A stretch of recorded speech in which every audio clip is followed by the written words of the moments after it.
नमस्कार. मी अश्विनी कोतवाड, शिक्षिका कस्तुरबा गांधी बालिका विद्यालय बिलोली. आज मी तुम्हाला महावाचन चळवळ उपक्रमाअंतर्गत सर्टिफिकेट कसे डाउनलोड करायचे ते सांगत आहे. प्रथम आपण गुगल क्रोमवर जाऊया. गुगल क्रोमवर गेल्यानंतर त्या ठिकाणी HTTPS महावाचन उत्सव .ऑर्गनायझेशन ही लिंक टाईप करा. या लिंकवर क्लिक केल्यानंतर तुम्हाला उगम ज्ञानाच्या क्रांतीचा असा इंटरफेस त्या ठिकाणी दिसेल.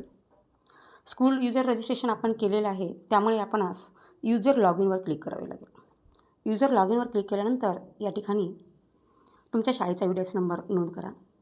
जो पासवर्ड आहे तो नोंद करायचा. माझा सेव्ह केलेला आहे, त्यामुळे मी या ठिकाणी VDS नंबर आणि पासवर्ड नोंद करून लॉग इन होते.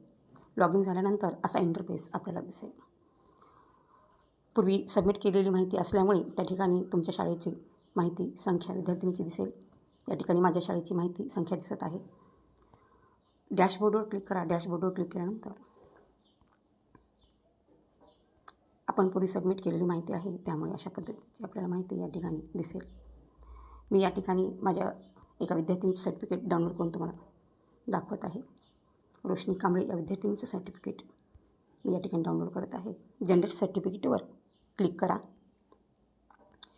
जनरेट सर्टिफिकेटवर क्लिक केल्यानंतर अशा पद्धतीने आपणास सर्टिफिकेट डाउनलोड झालेलं दिसेल आणि हे सर्टिफिकेट आपल्या गॅलरीमध्ये सुद्धा PDF स्वरूपामध्ये सेव्ह होईल. अशा पद्धतीने आपण महावाचन चळवळ उपक्रमाअंतर्गत भरलेल्या माहितीनुसार सर्टिफिकेट डाउनलोड करू शकतो. धन्यवाद.